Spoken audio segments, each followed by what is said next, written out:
भारतीय संविधानाचा विजय असो. डॉक्टर बाबासाहेब आंबेडकरांचा विजय असो. डॉक्टर बाबासाहेब आंबेडकरांचा विजय असो. डॉक्टर बाबासाहेब आंबेडकरांचा विजय असो. लोकशाहीर अण्णाभाऊ साठेंचा विजय असो.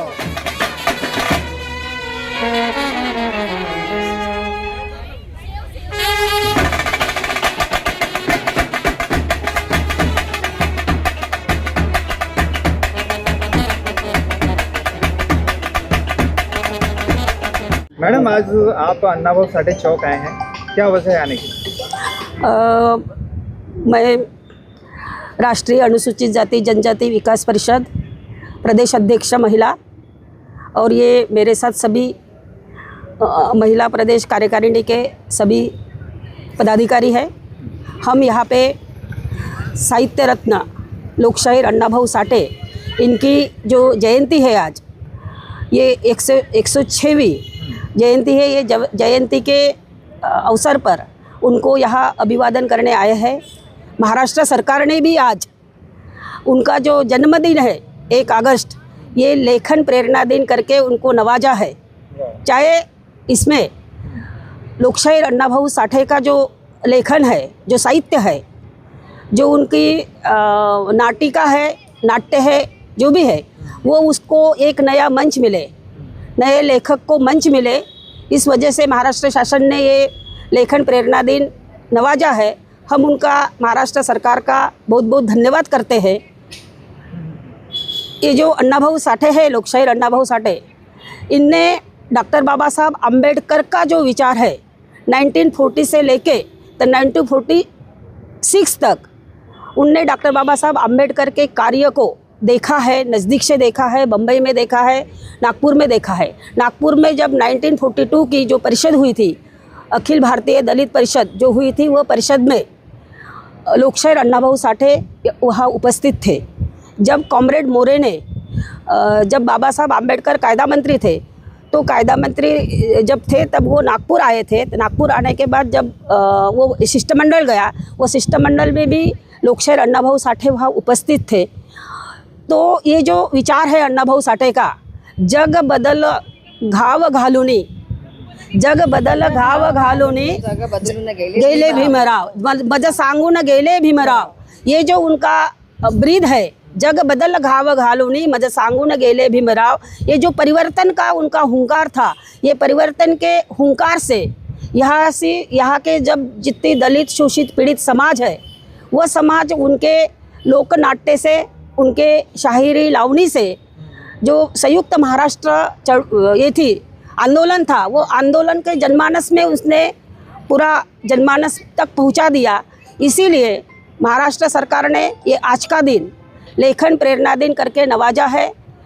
और ये जो लोकशाहीर अण्णाभाऊ साठे हैं, उनके विचार ये सब लोगों तक पहुँचे, और उन्होंने जो काम किया है, ये है कि कहा जाता है कि लोकशाहीर अण्णाभाऊ साठे ज़्यादा दिन स्कूल में भी नहीं गए, लेकिन उनकी एक बात प्रेरणा लेने लायक है कि उन्होंने सिर्फ 1.5 दिन, कहा जाता है कि पढ़ाई किया, उसके बावजूद उन्होंने काफ़ी सारे किताबें लेखन करके उन्होंने प्रसारित किए हैं।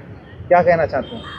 वैसे तो हमने जो साहित्य पढ़ा है, वो साहित्य में से ये दिखता है कि वो 4वीं तक पढ़े हैं। कोई बोलते हैं कि वो 1 दिन 1.5 दिन गए हैं, मगर वो उनका जो, उनके भाई का जो किताब है शंकरराव साठे का, उसने अपने किताब में, भाई ने अपने किताब में माझा भाऊ अण्णा भाऊ, ये किताब में उसने लिखा है कि वो 4वीं तक पढ़े हैं। एक दिन क्या हुआ कि एक स्टूडेंट था जो शायद बम्बन समाज का है या कोई है, वो स्टूडेंट के साथ अण्णा भाऊ की थोड़ी बहस हुई, और वो बहस होने के बाद में टीचर ने वो अण्णाभाऊ का ये सपोर्ट न लेते हुए, भाग न लेते हुए वो लड़के का लिया। तो अण्णाभाऊ को बहुत चिढ़ आई, बहुत गुस्सा आया, और उसने एक बहुत बड़ा पत्थर वो टीचर को मारा है, उसके छाताड़ पे मारा। इससे भी ये होता है कि उनका जो विचार है वो कितना क्रांतिकारी विचार था। और उस दिन से उसने स्कूल छोड़ा। उनके एज के, उनकी उम्र 11 साल की थी। वो 11 साल के उम्र में वाटेगांव डिस्ट्रिक्ट सांगली, वहाँ से अपने पिताजी के साथ वह बम्बई आए। पहले कल्याण, डोंबिवली ऐसे करते करते वो भाईखेड़ा आए। उनका जो बचपन है बहुत ही संघर्षपूर्ण गया है, और उनकी जो कादम्बरियाँ है, नाटक है, या जो भी किताबें हैं, वो सब किताबों में उनका जो अनुभव है, उनने अनुभव लिखा है, चाहे वो कोई कल्पना नहीं है। ये महाराष्ट्र के बहुत अच्छे लेखक है, कवि है, पु ल देशपांडे।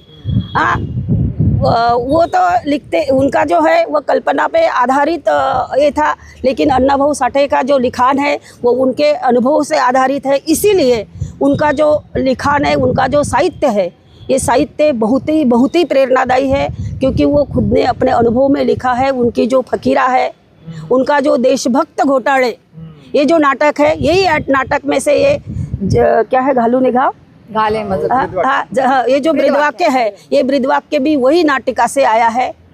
जिस दिन ये देश को स्वातंत्र्य मिला 15 अगस्त 1947 को, तब दूसरे दिन लोकशाहीर अण्णाभाऊ साठे ने बहुत बड़ा मोर्चा निकाला कामगार का, और वो मोर्चा निकालने के बाद वो बोले कि ये जो स्वातंत्र्य मिला है, ये स्वातंत्र्य हमारा नहीं है, हमको नहीं मिला है ये स्वातंत्र्य।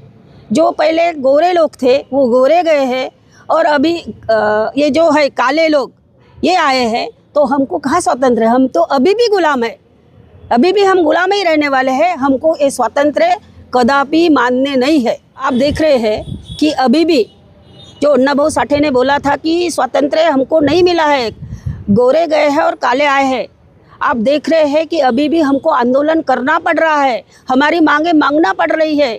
दिल्ली के जंतर मंतर में बच्चों को इतना बड़ा आंदोलन करना पड़ा है, वहाँ उनने लाठीचार्ज खाया है, महिला युवाओं के कपड़े फाड़े जा रहे हैं। ये है क्या भारत? जब उन अण्णाभाऊ साठे बोल रहे थे कि हमको स्वातंत्र्य नहीं मिला है, तो ये आज साबित हो रहा है कि हम अभी भी स्वतंत्र नहीं हुए हैं, पूरे इससे स्वतंत्र नहीं हुए हैं। क्योंकि ब्रिटिश के काल में तो हम बोल सकते थे, मगर ये लोकशाही भारत में हम बोल नहीं सकते हैं, क्योंकि अपनी आवाज़ नहीं उठा सकते हैं। जो मुक्ता थी, मुक्ता साळवे, उसने 1855 को अपनी आवाज़ उठाई, अपने निबंध में उसने लिखा, उसने तब के सरकार को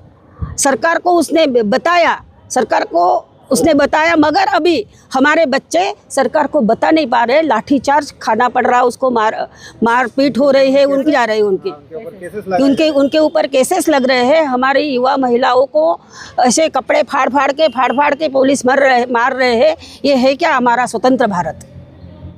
तो इसीलिए उनका जो लिखान है ये बहुत ही प्रेरणादायी है, हर एक के हृदय को स्पर्श करता है। क्या संदेश देना चाहोगे आज के उनके जन्मदिन पर? हम तो आज के जन्मदिन पर ये संदेश देना चाहेंगे कि लोक साहित्य रत्न लोकशाहीर अण्णाभाऊ साठे का जो ब्रीद है, जग घालूनी घाव मज जग बदल घालूनी घाव मज गेले सांगून भीमराव। यानी इसका मीनिंग ये है कि ये जो परिवर्तन है, समाज का परिवर्तन, ये परिवर्तन बहुत आवश्यक है, और ये परिवर्तन ना कि दूसरे कोई विचार से, मगर फुले शाहू अम्बेडकर के ही विचार से संभव है। ये जो वंचित शोषित पीड़ित जो समाज है, ये वंचित शोषित पीड़ित समाज को मैं ये कहना चाहूँगी कि आप इधर उधर न भटके।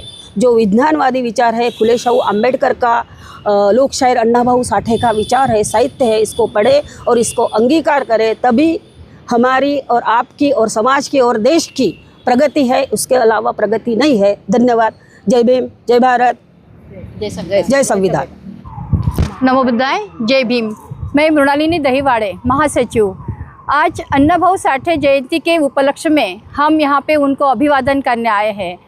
लोकशाहीर अण्णाभाऊ साठे, इनको विश्व साहित्य रत्न भी नाम से नवाजा जाता है, क्योंकि उस टाइम पे जो बलाढ्य देश था सोवियत रशिया, तो सोवियत रशिया ने सबसे पहले उनका जो साहित्य था वो साहित्य अपनी लैंग्वेज में ट्रांसलेट किया था, और वहाँ की जो लाइब्रेरी है सोवियत रशिया की, वो लाइब्रेरी के सामने जो भी महापुरुष के फ़ोटोज़ है, उनके लाइन में अण्णाभाऊ साठे का भी फ़ोटो लगाया हुआ है। तो ये सबसे बहुत बड़ी अपने लिए प्राउड फील करने वाली बात है। और अण्णाभाऊ साठे ने हर साहित्य जैसे कि उनका कादम्बरी है, उनने पोवाड़ा लिखा है, उन्होंने नाटक लिखे हैं। तो इसके साथ साथ उन्होंने लाल बावटा करके लाल जो कला पथक था वो कला पथक उन्होंने बनाया था और उस कला पथक के माध्यम से वो अपने समाज में प्रबोधन करते थे, समाज प्रबोधन होता था। तो उनकी उन किताबों से क्या प्रेरणा मिलती थी? उनकी प्रेरणा ये थी कि अन्नाभाऊ साठे ने ये लिखान जो किया है वास्तववादी है, ये कल्पना पे नहीं है, वो वास्तववादी है। जो उन्होंने अनुभव किया है वो है, जो से अंधेरे से निकाल के जैसे प्रकाश की तरफ जाते हैं। तो ये जो प्रेरणा उनको मिली है ये डॉक्टर बाबा साहब अम्बेडकर और क्रांति सूर्य महात्मा ज्योतिबा फुले की तरफ से मिली है। तो इनका जो प्रभाव है उससे ही उनका जो स्लोगन है कि जग बदलून गेले घाव सांगून गेले माझं भीमराव, ये जो लिखा है।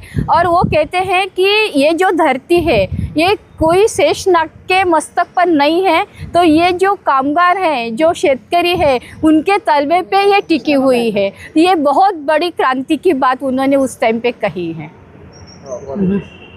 जय भीम। जय भीम।